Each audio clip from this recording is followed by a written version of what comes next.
Hello everyone. इस कहानी की शुरुआत एक कपल से होती है जो एक दूसरे में खोए हुए हैं। जेनिया सोचती है कि 3 साल बाद आज वह खुद को पूरी तरह से उस लड़के को सौंप देगी, लेकिन सुबह होते ही सब माहौल अचानक से बदल जाता है। वह लड़का उसे किसी और नाम से धन्यवाद कहता है और जेनिया हैरान हो जाती है। दोनों के बीच अजीब सी कंफ्यूजन फैल जाती है क्योंकि वो सोच रही थी कि जिस लड़के के साथ वो कल रात सोई वो आर्थर है, उसके 3 साल का बॉयफ्रेंड। जेनिया घबराकर असली आर्थर के बारे में पूछने लगती है, लेकिन सामने बैठा मिस्टर पेन उसे बताता है कि इस कमरे में वो अक्सर आता जाता रहता है और वह ये भी कहता है कि लड़कियां उसके बेड तक पहुंचने के लिए तरह तरह की ट्रिक्स खेलती रहती हैं। उसके बाद जेनिया अपने दिमाग पर भरोसा नहीं होता और वो अपने सिर पर मार कर सोचने लगती है कि आखिर हुआ क्या है। फिर उसे याद आता है कल रात वो आर्थर के साथ अपनी तीसरी एनिवर्सरी मना रही थी। इसी बीच उसने ड्रिंक कर ली थी, उसे बेहोशी होने लगी थी। उसके बाद उसे कुछ याद नहीं था। उसे डर लग रहा होता है कि आर्थर को ये सब पता लगा तो वह उससे ब्रेकअप कर लेगा। इतने में दरवाजे पे ठक ठक होती है और सच में वह आर्थर ही होता है। उसे इस हालत में देखकर वह गुस्से से भर उठता है। जेनिया लाख समझाने की कोशिश करती है लेकिन आर्थर एक नहीं सुनता। वह कहता है कि मैं तुम्हें प्रपोज करने वाला था, 3 साल से रिश्ता होने के बाद भी तुमने ये सब किया। आर्थर उसकी बिना कोई बात सुने बाहर निकल जाता है। बाहर जाकर वह एक गहरी सांस लेता है और फोन पर किसी को बताता है कि उसने वैसा ही किया जैसा उसने बताया था। अब वो अपना वादा मत भूले। और उधर कमरे में मिस्टर पेन जेनिया को 50 मिलियन का चेक देते हैं और कहते हैं ये कल रात के लिए है। जेनिया गुस्से में आके चेक फाड़ देती है और वहाँ से चली जाती है। पेन पहले तो सोचता है इसमें बहुत एटीट्यूड है, लेकिन बाद में उसे शक होता है क्या उसने कुछ गलती तो नहीं कर दी इस लड़की को समझने में। होटल से बाहर निकलकर जेनिया अपना स्कूटर लेती है और चली जाती है, जबकि मिस्टर पेन अंदर से उसे मैगजीन के पीछे से छुपकर देखता है। अगले सीन में हम देखते हैं जेनिया को एक जोरदार थप्पड़ पड़ता है। उसके पिता गुस्से में पूछते हैं कि वह ऐसे कैसे कर सकती है, क्योंकि उसकी वजह से 3 साल से बनी उसकी शादी की योजनाएं बर्बाद हो गई है। और उसकी सौतेली बहन भी बोलने लगती है हमने तुम्हें 10 साल से पाला है और तुम ये सिला दोगी हमें। इस पर जेनिया बोलती है पिछले 10 सालों से वह अपना खर्चा खुद उठा रही है और असल में वही अपने परिवार को संभालती आई है। लेकिन तुम क्या करती हो, तुम तो बस पैसे मांगती हो। इस पर उसके पिता और भड़क जाते हैं और बोतल उठा के उसे मारने लगते हैं, पर उसकी माँ बीच में आकर उसे बचाती है। इसके बाद वह अपनी पत्नी को भी अपमानित करता है और कहता है उससे शादी करना उसकी सबसे बड़ी भूल थी। माँ जेनिया को बोलती है पिता से माफी मांग लो, लेकिन जेनिया इस बात से इनकार कर देती है। पिता गुस्से में माँ को भी मारता है और धमकी देता है अगर तुमने जेनिया का साथ ज्यादा दिया ना तो तुम्हें भी मैं नहीं छोड़ूंगा। माँ बार बार जेनिया से माफी मांगने को कहती है और जेनिया भी सोचती है कि अगर मैंने माफी नहीं मांगी तो ये माँ को भी मारते रहेंगे, तो वह मजबूरी में उससे माफी मांग लेती है। लेकिन अगले ही पल उसे घर से बाहर निकाल दिया जाता है। पिता उसे कहते हैं कि जब तक वह अच्छे पैसे कमाकर ना आए ना वापस घर मत आना। जेनिया मन ही मन सोचती है कि बस एक बार वह अच्छे पैसे कमाने लगे तो अपनी माँ को इस नर्क जैसे घर से निकाल ले जाएगी। अगले दिन वह ऑफिस पहुंचती है और सबको कॉफी सर्व कर रही होती है। एक लड़की उसे ताना मारती है ऐसी लड़की को जॉब कैसे मिल गई जो समय पे भी नहीं आ सकती। और जेनिया मन में सोचती है कि वह कितनी लकी है कि बिना डिग्री के भी उसे इतनी बड़ी कंपनी में नौकरी मिल गई। इसलिए हर दिन वो ऑफिस का हर छोटा बड़ा काम करती है ताकि कोई उस पर उंगली ना उठा सके। एक दिन ऑफिस में चर्चा होती है कि आज पहली बार कंपनी का सीईओ आने वाला है और इतने में हम देखते हैं मिस्टर पेन आ भी जाते हैं। सभी लोग उसे ग्रीट करते हैं और जेनिया उसी समय एक बड़ा सा फाइलों का ढेर उठाकर जा रही होती है और उसने नाश्ता भी नहीं किया होता तो उसे चक्कर आने लगता है और तभी मिस्टर पेन उसे संभाल लेते हैं। वह उसे देखते ही पहचान लेता है, लेकिन जेनिया की नजर धुंधली होने के कारण वह उसे ठीक से नहीं देख पाती। दूसरी ओर हम देखते हैं एम्प्लॉयज तरह तरह की बातें बनाने लगते हैं कि जेनिया जानबूझ के मिस्टर पेन को सेड्यूस कर रही है। इतने में मिस्टर पेन अपने मैनेजर को बोलते हैं इसे हॉस्पिटल ले जाओ और जब मैनेजर उसे हॉस्पिटल ले जाता है तो डॉक्टर उसे बताता है कि ये प्रेग्नेंट है। तो फिर क्या था, वो सीधा मिस्टर पेन को कॉल कर देता है और उसे ये सब बताता है और थोड़ी देर के बाद उसे लाकर रिपोर्ट भी देता है। वो सोचता है अच्छा इसलिए इस लड़की ने चेक नहीं लिया उस दिन क्योंकि वो मुझे यूज करना चाहती थी इस बच्चे के लिए। इतने में हम देखते हैं उसकी दादी वहाँ पर आ जाती है और वो सबको बाहर जाने को बोलती है और उसके बाद मिस्टर पेन से बोलती है मैं चाहती हूँ तुम उस लड़की से शादी कर लो, लेकिन वो मना करता है कि मैं उस चालाक औरत से हरगिज़ भी शादी नहीं करूंगा। इस पर उसकी दादी उसे समझाती है देखो अगर ओवियम ग्रुप के बोर्ड के लोगों को इस बारे में पता लग गया कि तुमने खुद के बच्चे को नहीं अपनाया तो तुम्हारा सीईओ का पद खतरे में पड़ सकता है। ये सुनते ही मिस्टर पेन शादी के लिए हाँ कर देते हैं और अगले दिन हम देखते हैं जब जेनिया को होश आता है वो किसी कमरे में होती है और डॉक्टर से जाने की बात करती है, लेकिन इतने में ही वहाँ पे पेन की दादी जी आ जाते हैं और वो उसे बोलते हैं कि बेटा तुम बस आराम करो और हमें एक अच्छा सा हेल्दी सा बच्चा दो। ये सुनते वो हैरान हो जाती है कि मैं प्रेग्नेंट हूँ और वहाँ पे इतने में मिस्टर पेन भी आ जाते हैं और दादी जी सबको बोलती हैं सब लोग बाहर जाओ इन्हें आपस में बात करने दो। और पेन उसे बोलता है तुम मुझसे शादी कर लो। तो बोलती क्या, तो वो बोलता हाँ ये कॉन्ट्रैक्ट मैरिज होगी, जब तुम बच्चा दे दोगी तो मैं तुम्हें बहुत सारे पैसे दूंगा, उस पैसे से तुम अपनी माँ का इलाज भी बहुत अच्छे से करवा सकती हो। जेनिया को समझ आ जाता है कि इसने पूरी पड़ताल कर ली है मेरी और वो कुछ सोचने के बाद उसे शादी के लिए हाँ कर देती है। इतने में ही हम देखते हैं उसके लिए तरह तरह के पकवान आने लगते हैं और वो सब डिशेस को देख के वो तो इतनी एक्साइटेड हो जाती है क्योंकि पूरी लाइफ में उसने इतना शाही खाना कभी नहीं खाया था। और मिस्टर पेन उसे बोलने लगते हैं ये खाओ ये मत खाओ, खाने को लेकर उंगली के चलते वो उसे बोलती है, तुम्हें क्या मतलब मैं जो मर्जी खाऊं। लेकिन पेन बोलते हैं, मुझे कोई लेना देना नहीं तुम्हारी बॉडी से, मुझे फिक्र है बस अपने बच्चे की। और हाँ, याद रखना ये सिर्फ एक कॉन्ट्रैक्ट मैरिज होगी, उसके अलावा मेरे से कुछ एक्सपेक्ट मत करना। अगले सीन में हम देखते हैं मिस्टर पेन क्रेडिट कार्ड दे देते हैं अपने मैनेजर को और उसे बोलते हैं तरह तरह के गिफ्ट्स ले जाओ और इसे घर छोड़ाओ। तो फिर क्या था, गिफ्ट्स के बैग ताने हुए वो ले आता है उसे उसके घर में उसकी माँ के सिवा और किसी को भी उसको देखकर खुशी नहीं होती और वो बल्कि उसे ताने ही देने लगते हैं कि तुम्हें हमने कहा था ना बिना पैसे के वापस मत आना। उसके बाद जेनिया मिस्टर रे को जाने को बोलती है और रे सोचता है मुझे ये सब मिस्टर पेन को बता देना चाहिए। और उसके बाद वो अपनी माँ का हालचाल पूछ रही होती है तो उसकी माँ बोलती है, कल ना रकेल के ससुराल वाले आने वाले हैं उसके रिश्ते के लिए और उसके पापा उसे वार्निंग देते हैं कि कोई गड़बड़ी नहीं होनी चाहिए तुम्हारी साइड से, नहीं तो तुम्हें छोड़ूंगा नहीं मैं। उसके बाद जेनिया भी बोलती है कि माँ मैं भी शादी कर रही हूँ और ये ढेर सारे गिफ्ट भी मेरे फियांसे ने भिजवाए हैं। तो एक पल के लिए उसके पापा सोचने लगते हैं कहीं इसका होने वाला पति आर्थर से अमीर तो नहीं है। लेकिन इतने में ही उसकी बेटी खड़ी होती है और बोलती है, मुझे पता है ये तुम सारा शादी का ड्रामा ना इसलिए कर रही हो क्योंकि तुम दहेज के पैसे लेना चाहती हो। तो वो पापा को बोलती है, पापा मैं ही आपकी सगी बेटी हूँ और सारा पैसा मेरी ही शादी पे लगेगा। तो पापा भी इस बात पे हामी भर देते हैं और उसकी माँ बहुत शर्मिंदा होती है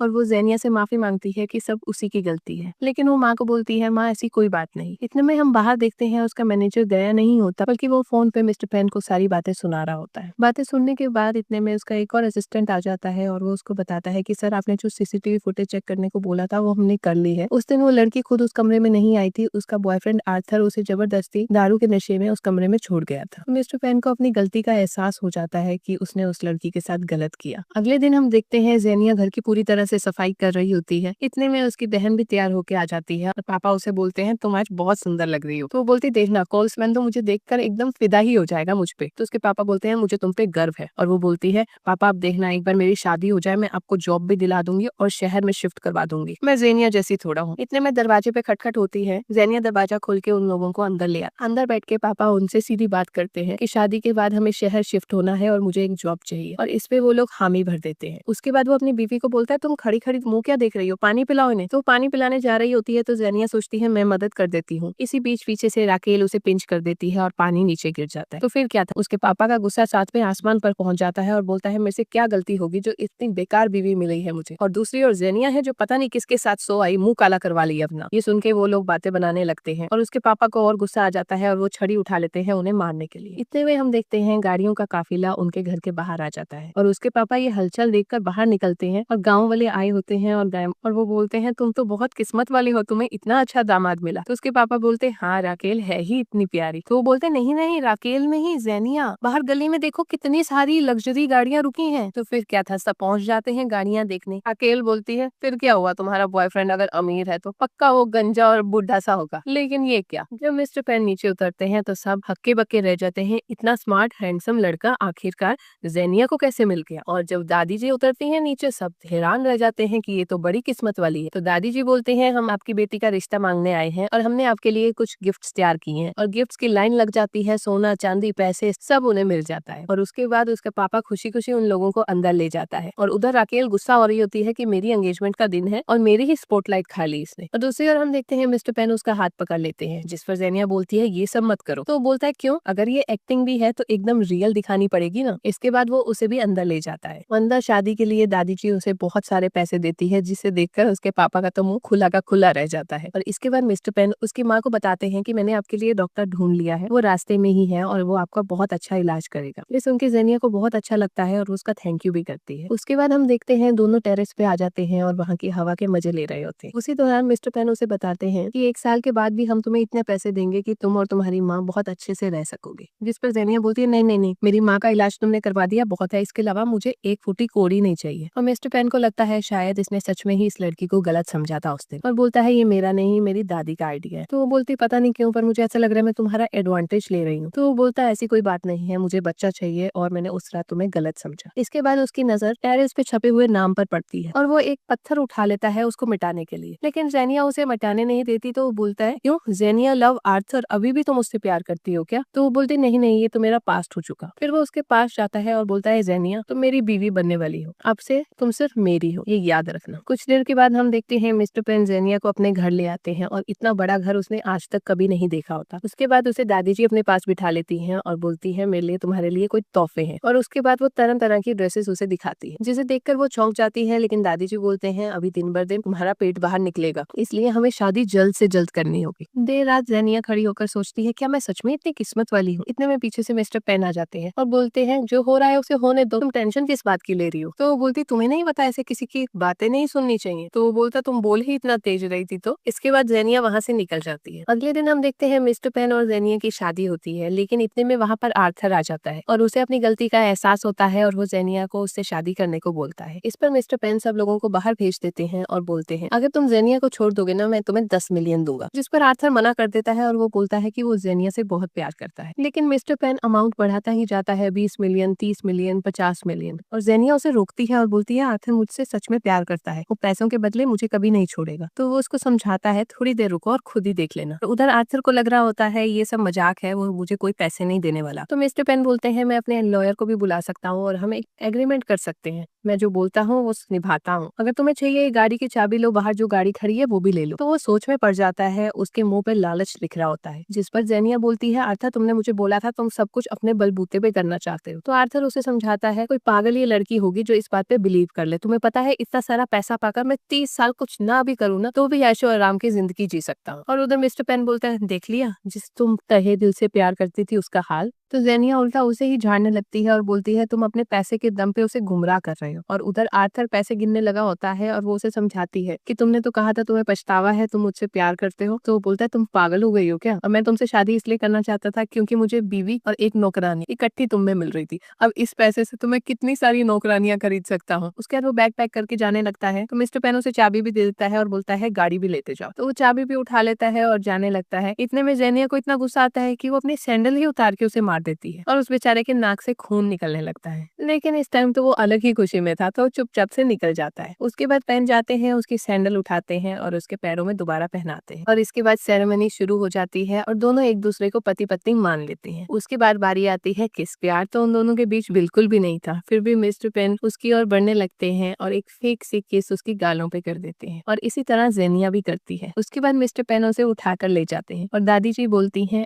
अब शादी खत्म हो गई है, अब रिसेप्शन का मजा लो। उसके बाद हम देखते हैं जेनिया मिस्टर पेन को बोल रही होती है आपको आर्थर को इतने पैसे नहीं देने चाहिए थे। तो वो बोलता है मैंने थोड़ा दिए। तो वो हैरान हो जाती है और इतने में ही आर्थर आ जाता है। वो सूटकेस लिया, तुमने मुझे नकली पैसे दिए और तुम्हारी गाड़ी भी एकदम खराब है। तो वो बोलता मैंने तुम्हें पैसों की बात बोली थी, नकली है या असली ये थोड़ा बोला था। और जेनिया भी बोलती है तुम मान लो कि तुम एक लूजर हो। मिस्टर पेन इसके बाद सिक्योरिटी गार्ड्स को बुला लेते हैं। ये देखकर आर्थर बौखला जाता है और चाकू निकालकर जेनिया की गर्दन पर रख देता है और वो बोलता है अगर आज मुझे पैसे नहीं मिले ना तो तुम्हें जेनिया भी नहीं मिलने वाली। तो मिस्टर पेन बोलते हैं देखो मैं तुम्हें सीधी तरह से बोल रहा हूँ उसको छोड़ दो, नहीं तो तुम्हें पुलिस में इतने साल जेल करवाऊंगा ना फिर देखना। तो आर्थर बोलता है तुम ऐसा नहीं कर सकते। तो मिस्टर पेन अपने मोबाइल पर दिखाता है कि उस रात आर्थर ने ही जेनिया को दारू के नशे में उसके रूम में पहुंचाया था। ये देखकर जेनिया उस पर गुस्सा होने लगती है कि 3 साल के रिलेशनशिप के बाद भी तुम ऐसा कैसे कर सकते हो। तो आर्थर बोलता है 3 साल के रिलेशनशिप में मुझे क्या दिया तुमने। मौका पाते ही जेनिया किसी तरह से छूट जाती है और उसके बाद उसे मारती है और पेन उसे बोलता है तुम अपने हाथ गंदे मत करो, इसे तो मैं देखता हूँ। और वो अपने सिक्योरिटी को उसे खूब मारने को बोलता है। उसके थोड़ी देर के बाद वो उन सबको रोकता है और उससे पूछता है मुझे सच सच बताओ उस रात जो तुमने किया वो किसके कहने पे किया। तो आर्थर कहता है क्या तुम्हें सच में जानना है। और उधर हम देखते हैं उसकी माँ कुछ अलग सा बिहेव कर रही होती है और अपने साइड वाले को पिंच करके अपनी तबीयत खराब होने की एक्टिंग करने लगती है। ये देख के पेन और जेनिया वहाँ पर चले जाते हैं और जल्दी से उन्हें हॉस्पिटल की ओर ले जाते हैं। थोड़ी देर के बाद हम देखते हैं उसकी माँ लेटी होती है और उसका मैनेजर बोलता है वो लोग चले गए अब उठ जाओ। तो वो उठ खड़ी होती है तो उसका मैनेजर बोलता है आखिर आपने ये सब क्यों किया, इसके पीछे क्या कोई सीक्रेट है क्या। तो इस पे उसकी माँ बस मुस्कुरा देती है। और दूसरी ओर हम देखते हैं रात को जेनिया बेड पर बैठी होती है और सोच रही होती है वैसे मिस्टर पेन से शादी करना इतना भी बुरा नहीं है, एक तो मेरा बच्चा अमीर घर में पैदा होगा और दूसरा मेरी माँ का पैर भी ठीक हो जाएगा। और इतने में हम देखते हैं मिस्टर पेन वॉशरूम से निकल आते हैं। जेनिया की जब निगाह उस पर पड़ती है वो थोड़ी शर्मा सी जाती है और पेन आकर बोलता है तुम ऐसे क्यों बैठी हो, जाओ जाके नहा लो और चेंज करो। लेकिन मन ही मन वो सोच रही होती है आज मुझे एक ही रूम में सोना पड़ेगा क्या इसके साथ। फिर वो उठती है, धीरे से जाने लगती है तो उसका पैर स्लिप कर जाता है। इसी बीच हम देखते हैं उससे पेन का टॉवल नीचे गिर जाता है। जब उसकी निगाह पड़ती है वो चिल्लाने लगती है जिसकी आवाज नीचे तक पहुंच जाती है। उसके बाद बहुत ही एम्बेरेस्ड फील कर रही होती है वो और पेन अपना टॉवल बांधते हैं और उसे हाथ देते हैं और बोलते हैं उठ जाओ अगर तुम्हारी हड्डियां नहीं टूटी तो वो उसका हाथ लेकर उठ जाती है और पेन उसे बोलता है मैं स्टडी रूम में सोऊंगा। वो जाने लगता है लेकिन वो देखता है कि जेनिया किसी सोच में पड़ी हुई है। तो वो उसको बोलता है ज्यादा सोचो मत, तुम्हारे लिए अच्छी नींद लेना बहुत जरूरी है। उसके जाने के बाद वो सोचती है मैं भी क्या सोच बैठी थी, ये शादी सिर्फ बच्चे के लिए। और उधर पेन भी कमरे से बाहर निकल के एक लंबी सांस लेते हैं। अगले दिन हम देखते हैं जेनिया नीचे उतरती है और उसका मैनेजर पूछता है आप कहाँ जा रही हो, तो वो बोलती मैं जॉब ढूंढने जा रही हूँ। तो उसका मैनेजर बताता है कि सर ने मुझे मना किया है कि आपको सिर्फ आराम करना है और कहीं भी नहीं जाना, लेकिन वो बिल्कुल भी नहीं मानती। तो वो कॉल लगा देता है मिस्टर पेन को और वो सीधा सीधा मना कर देता है कि वो कहीं नहीं जाने वाली। लेकिन जेनिया को लगता है मैं बच्चा पैदा करने वाली हूँ, इसका मतलब ये थोड़ा मैं अपना करियर छोड़ दूंगी। इतने में दादी आ रही होती है तो वो फोन लेकर उसके पास चली जाती है और दादी उसका पूरा साथ देती है और मिस्टर पेन को बोलती है जेनिया एकदम सही बोल रही है, इसको जॉब करनी है तो करने दो, वैसे भी तुम्हें कोई टीम लीडर चाहिए था ना अपनी कंपनी में, मैं जेनिया को भेज रही हूँ, इसको रख लो। तो पेन के पास कोई ऑप्शन नहीं थी तो वो रख लेता है। तो जैसे ही जेनिया पहुंचती है वो उसको उसका आईडी कार्ड दे देता है और उसको बोलता है मैंने कपड़े तैयार किए हैं, आज एक बैंक्वेट है जिसमें तुम मेरे साथ चलोगी एज माई असिस्टेंट। तो फिर क्या था, वो कपड़े चेंज करके आ जाती है, बहुत ही सुंदर लग रही होती है और मिस्टर पेन की निगाह ही नहीं हटती उससे। लेकिन इतने में ही वो फिसल जाती है और पेन उसे बचा लेता है। वो उसकी टाई ठीक करने लगती है लेकिन वो उसका हाथ हटा देता है और बोलता है तुम इतना लड़खड़ा के क्यों चलती हो। और जेनिया सोचती है इसकी दिल की धड़कन कितनी तेज चल रही है। इतने में वहाँ पर मैनेजर आ जाता है और बोलता है सर आप लोगों की गाड़ी रेडी है। अगले सीन में हम देखते हैं दोनों बैंक्वेट हॉल में पहुंच जाते हैं और ये पहली बार था कि मिस्टर पेन किसी लड़की को अपने साथ लाया। तो उसका पार्टनर आकर पूछता है तुम पहली बार किसी लड़की को लाए हो, आखिरकार ये है कौन। तो जेनिया अपना इंट्रोडक्शन खुद देती है एज असिस्टेंट। उसके बाद जेनिया खाने पीने के लिए थोड़ा दूर चली जाती है और इतने में उसे एक बिल्ली दिख जाती है जिसे वो खाना खिलाने लगती है। जब वो वापस जा रही होती है तो वो किसी लड़की से टकरा जाती है जो मिस्टर मोर्स हैं, जिनके कारण आज ये बैंक्वेट रखा गया है। वो उसको देखते ही उसका हाथ पकड़ लेते हैं और बोलते हैं नूरा नूरा। वो उसका हाथ छोड़ने को राजी ही नहीं था और जेनिया समझाती है कि मैं नूरा नहीं। इतने में मिस्टर पेन आकर उसे हटा देते हैं और बोलते हैं ये आप क्या कर रहे हो, ये मेरी बीवी है। तो वो बोलता है नहीं ये नूरा है। तो वो बोलता है नहीं आपको कोई भुलेखा लगा होगा, ये मेरी बीवी जेनिया है। वो भी सोच में पड़ जाता है आखिर कोई लड़की एकदम सेम कैसे दिख सकती है। और उधर मिस्टर पेन जेनिया को लेकर वहाँ से निकल जाते हैं। लेकिन मोर्स के दिमाग में अभी भी खलबली मची हुई थी क्योंकि वो लड़की सेम थी। तो वो बोलता नूरा मर चुकी है, वो वापस नहीं आएगी, लेकिन जेनिया एकदम उस जैसी कैसे दिख सकती है। दूसरी ओर हम देखते हैं मिस्टर पेन जेनिया को घर ले आते हैं। वो उसकी ओर देखकर ना जाने क्यों उससे अट्रैक्टेड फील कर रहा होता है, लेकिन तभी वो उसको याद आता है आज जो पार्टी में हुआ, जिससे उसे गुस्सा भी आने लगता है। और वो जेनिया को देखता है, वो बहुत ही क्यूट लग रही होती है, तो वो अपने आप पे काबू नहीं रख पाता और जल्दी से उसे किस कर देता है। इतने में वो उठ जाती है और मिस्टर पेन से पूछती है तुम इतने लाल पीले से क्यों पड़े हो। तो कहता नहीं तो। और वो बोलती है तुम्हारे होंठों पे क्या लगा है लाल लाल सा। तो वो कहता कुछ नहीं, ऐसा ही कुछ होगा। उसके बाद हम देखते हैं दोनों अंदर चले जाते हैं। अगले दिन मिस्टर पेन जेनिया को बोलते हैं तुम एक पार्टी होस्ट करोगी मिस्टर एंड मिसेस होल्ट के लिए। लेकिन वो घबरा जाती है क्योंकि वो बहुत बड़े लोग होते हैं और वो बोलती है अगर उन्हें हमारी फेक मैरिज का सच पता लग गया तो वो बोलता है ये तुम्हारी रिस्पॉन्सिबिलिटी है, मुझे ये बिलियंस की डील चाहिए ही चाहिए। उसके बाद उसके लिए एक महंगा सा नेकलेस आता है, उसको पहनाया जाता है और उसके बाद वो एक घड़ी भी देता है उसे पहनने को, लेकिन उसके बाद खुद ही पहनाने लगता है और खुद भी सेम वॉच लेकर आता है और जेनिया उसे पहना देती है। उसके बाद दोनों एक क्यूट सी फोटो लेते हैं और अपने सोशल मीडिया पे डालते हैं ताकि सोशल मीडिया प्रेजेंस से सबको पता लग जाए कि ये हैप्पीली मैरिड कपल है। और दूसरी ओर हम देखते हैं एक लगेज का बैग लिए एक लड़की आ रही होती है और बोलती है पेन मैं वापस आ गई। इतने में वो अपने सोशल मीडिया चेक करती है तो मिस्टर पेन का पोस्ट होता है और वो सोचती है पेन मेरे साथ ऐसा धोखा कैसे कर सकता है। और दूसरी ओर मिस्टर पेन और जेनिया खड़े होते हैं मिस्टर होल्ट और मिसेस होल्ट को ग्रीट करने के लिए। जैसे ही वो लोग आते हैं दोनों आपस में बातें करते हैं और उन्हें अंदर खाने के लिए बुलाते हैं। खाने पर पेन बताते हैं कि ये सारा खाना जेनिया ने खुद बनाया है और खाना बहुत ही टेस्टी होता है। और जेनिया बोलती है मैंने सोचा आप बिजनेस ट्रिप्स पे रहते हो तो बाहर का खाना खा के बोर हो गए होंगे, इसलिए मैंने खुद से बना दिया। तो वो दोनों उसकी तारीफों के पुल बांधने लगते हैं कि तुम तो बहुत ही टैलेंटेड निकली। और उसके बाद मिस्टर होल्ट बोलते हैं आप इतने फैमिली ओरिएंटेड पर्सन हो, ये देखकर मुझे बहुत खुशी हुई। हम कोई ऐसा ही लड़का ढूंढ रहे थे अपने बिजनेस को एक्सपैंड करने के लिए, तो हम आपके साथ पार्टनरशिप करने के लिए तैयार हैं। तो वो कॉन्ट्रैक्ट बुला लेता है साइन करवाने के लिए, लेकिन इससे पहले कि वो साइन कर पाता इतने में रीटा आ जाती है और वो बोलती है जेनिया तुम ऐसे कैसे मेरे हस्बैंड को सेड्यूस कर सकती हो। ये देखकर तो वहाँ बखेड़ा ही खड़ा हो जाता है और पेन बोलता है जेनिया को मिस्टर होल्ट और मिसेस होल्ट को बाहर भेज दो। तो वो उन दोनों से माफी मांगती है और बोलती है आपको सेटिस्फैक्टरी एक्सप्लेनेशन जरूर मिलेगी। और होल्ट बोलता है सोच समझ के एक्सप्लेनेशन देना, नहीं तो ये कॉन्ट्रैक्ट भूल जाना। और उधर रीटा आकर जेनिया को उल्टा सीधा बोलने लगती है और थप्पड़ भी मार देती है। इसी बीच मिस्टर पेन बीच में आ जाते हैं और उसे बोलते हैं मैं तुम्हें आखिरी वार्निंग दे रहा हूँ, अगर तुम अपनी हरकतों से बाज नहीं आई तो मैं तुम्हारे साथ बिल्कुल भी अच्छा बिहेव नहीं करने वाला। और उधर रीटा है कि उससे चिपक ही जाती है और बोलती है मैं ही तुम्हारा पहला प्यार हूँ, हम साथ में पले बड़े हुए हैं, तो मेरे साथ ऐसे आखिर कैसे कर सकते हो। और वो उसे समझाता थक जाता है और इतने में पेन बोलता है मिस्टर होल्ट और मिसेस होल्ट को जल्दी निकालो। और मिस्टर होल्ट ये सब देख रहे होते हैं और बोलते हैं हम उन लोगों के साथ काम बिल्कुल भी नहीं करते जो बेवफा होते हैं। उनके जाने के बाद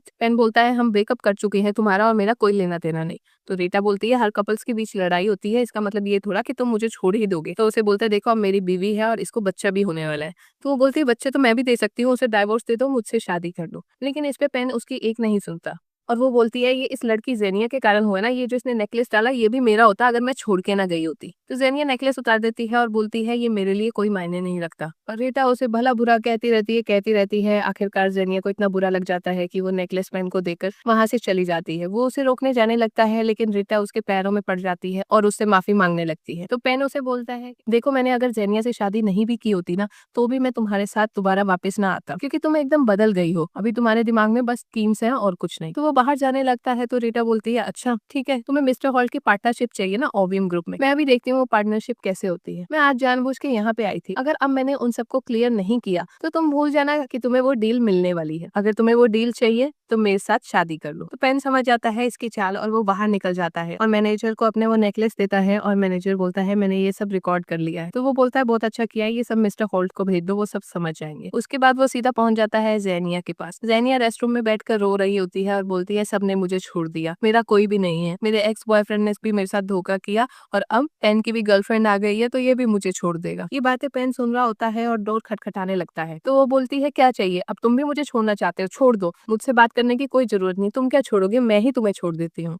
वो उसे बहुत समझाने की कोशिश करता है कि उसके और रीटा के बीच कुछ नहीं है, पर वो सुनने को ही तैयार नहीं होती। तो वो चाबी मंगा लेता है अपने मैनेजर से और जाकर दरवाजा खोल देता है और उसे हाथ देता है। उसके बाद वो उठ खड़ी होती है और वो उसे समझाता है मैं तुम्हें कभी उदास नहीं करूंगा, बस मुझ पे भरोसा करो। और उसके बाद वो उसे गले से लगा लेता। अगले दिन हम देखते हैं जेनिया मैनेजर से पूछ रही होती है उस पार्टनरशिप का क्या बना, क्या मिस्टर होल्ट वो पार्टनरशिप देंगे। तो बोलता पता नहीं, अभी तक तो होल्ट का गुस्सा ही ठीक नहीं हुआ। इतने में उसकी निगाह मिसेस होल्ट पे पड़ती है जो रोड क्रॉस कर रही होती है और एक तेज गाड़ी आ रही होती है। तो बिना कुछ सोचे जेनिया उसे बचाने निकल पड़ती है, लेकिन इसी बीच उसे ही चोट लग जाती है और उसके पेट में दर्द होने लगता है और वो उसे बोलती है मेरे बच्चे को प्लीज बचा लो। और दूसरी ओर हम देखते हैं मिस्टर पेन को आज दिन मिला होता है जब मिस्टर होल्ट उससे मिलने को तैयार होते हैं, लेकिन इसी बीच उसे कॉल आती है जिसे उठाते ही वो अपनी गाड़ी लेकर भाग लेता है सीधा हॉस्पिटल। हॉस्पिटल आते ही वो जेनिया से मिलता है और बोलता है तुम कैसी हो, बच्चा कैसा है। वो उसके पेट पे कान लगाकर सुनता है और बोलता है मुझे कोई आवाज क्यों नहीं आ रही, बताती क्यों नहीं, आखिर बताओ ना क्या हुआ। और पीछे बैठी मिसेस होल्ट ये देख रही होती है, उसे ये सब बहुत क्यूट लग रहा होता है। उसके बाद जेनिया पेन को बताती है मैं ठीक हूँ और बच्चा भी ठीक है, परवाह की कोई बात नहीं है। तो वो उससे पूछता है आखिरकार तुम्हें चोट कैसे लगी। तो पीछे से मिसेस होल्ट बोलती है मुझे बचाने के टाइम इसे चोट लग गई। पेन उसे देखकर उसे ग्रेट करता है और बोलता है नहीं मैम ऐसे मत बोलो आप। मिसेस होल्ट बोलती है हम लोगों ने आप लोगों को गलत समझा, अब से वो पार्टनरशिप पक्की, हम जल्दी ही कॉन्ट्रैक्ट पेपर भेज देंगे साइन करवाने के लिए। पेन बोलता है आज मेरी मीटिंग थी मिस्टर होल्ट के साथ लेकिन मैंने वो मिस कर दी। तो वो बोलती है तुम टेंशन मत लो, मैं अपने हस्बैंड को सब समझा दूंगी। उनके जाने के बाद पेन जेनिया को डांटने लगता है इस लापरवाही के लिए। उसे डर था इसे कुछ हो जाता तो, और उधर जेनिया को लगता है इसकी परवाह सिर्फ बच्चे के लिए है, मेरे लिए नहीं। कुछ देर के बाद हम देखते हैं वो लोग हॉस्पिटल से बाहर आते हैं तो मैनेजर पेन को बताता है कि मिस्टर मोर्स आपसे पर्सनली मिलकर माफी मांगना चाहते हैं। पेन याद करता है जो पार्टी में हुआ और वो बोलता है वो बहुत ही बिजी आदमी है, उसे बोलो इतनी तकलीफ करने की कोई जरूरत नहीं है। और वो मैनेजर को ये भी बोलता है पता करो कि मिस्टर मोर्स और जेनिया का कभी कोई रिश्ता रहा है क्या। और उधर मिस्टर मोर्स उसकी फोटो देख रहे होते हैं और बोलते हैं तुम क्या वापस आ गई मेरे पास। इतने में उसका मैनेजर आकर बोलता है कि मिस्टर पेन ने हमसे मिलने के लिए मना कर दिया है, लेकिन मिस्टर होर्स को पक्का यकीन होता है कि वो उससे कभी ना कभी तो टकराएगा। और अगले दिन हम देखते हैं जेनिया को मैसेज आता है और वो सीधा मिलने चली जाती है मिस्टर होर्स से और उसकी फोटोज देखकर बोलती है मुझे तो यकीन नहीं हो रहा ये लड़की मेरी तरह कैसे दिख सकती है। तो हॉर्स पूछता है तुम क्या अपना मुझे राइट हैंड दिखा सकती हो, नूरा के हाथ में एक बर्थ मार्क था। तो वो उसे दिखाती है लेकिन उसमें कोई बर्थ मार्क नहीं था। तो वो बोलता है मुझे पहले ही एडमिट कर लेना चाहिए था कि नूरा नहीं रही, मुझे माफ करना, तुम्हें मैंने गलत समझा। और पीछे हम देखते हैं एक फोटोग्राफर ये सारी फोटोज ले रहा होता है। इसके बाद मिस्टर होर्स जेनिया को बोलते हैं तुम्हारी कोई बहन वगैरह है क्या। तो वो बोलती पता नहीं, मैं तो अनाथ हूँ, मेरे पेरेंट्स मुझे ऑर्फनेज छोड़कर चले गए थे, वहीं से मुझे अडॉप्ट किया गया था। तो वो बोलता है क्या तुम अपनी फैमिली के बारे में कुछ पता करवाना चाहोगे, मैं तुम्हारी मदद कर सकता हूँ। जिस पर वो मना कर देती है और बोलती है अब क्या फायदा, क्या बदलेगा, कुछ नहीं होगा उससे। उसके बाद वो जाने लगती है तो उसे हल्का सा चक्कर आता है और हॉर्स उसे संभाल लेता है, लेकिन उसके बाद वो खुद संभल के वहां से चली जाती है। इतने में हम देखते हैं वो फोटोग्राफर वो सारी फोटोज लाके रीटा को दे देता है और कुछ एडिटिंग के बाद वो कुछ और ही बनाने वाली होती है उन फोटोज का। और उधर हम देखते हैं मिस्टर पेन घर पे वेट कर रहा होता है और अपने स्टाफ को डांट रहा होता है कि आखिर जेनिया को उन्होंने बाहर जाने क्यों दिया। तो वो बताते हैं कि मैम बोर हो रही थी, बस थोड़ा घूम कर आना चाहती थी। उसके बाद वो इंस्ट्रक्शन देता है किचन में बोल दो सबसे अच्छी अच्छी डिशेस बनाए जो जेनिया को पसंद है। इतने में उसके पास मैसेज आता है और मैसेज में फोटोज होते हैं मिस्टर होर्स और जेनिया की। उसके बाद हम देखते हैं जब जेनिया घर आती है तो मिस्टर पेन तो उसे सुनाने लगता है और उससे पूछने लगता है आखिर तुम कहाँ गई थी। और जेनिया डर जाती है और वो सोचती है अगर सच्चाई बताती तो इसे और गुस्सा आएगा, तो वो झूठ बोल देती है बस यूं ही हवा खाने गई थी। लेकिन पेन को तो सारी सच्चाई पता होती है तो वो सुनने को तैयार नहीं होता। तो जेनिया बोलती है मैंने शादी की है, जेल में थोड़ा हूँ जो कहीं नहीं जा सकती तुम्हारी परमिशन के बिना। लेकिन पेन को बहुत ही गुस्सा आ रहा होता है और वो उसे बोलता है तुम किसी भी आदमी के साथ नहीं घूम सकती सिवाय मेरे,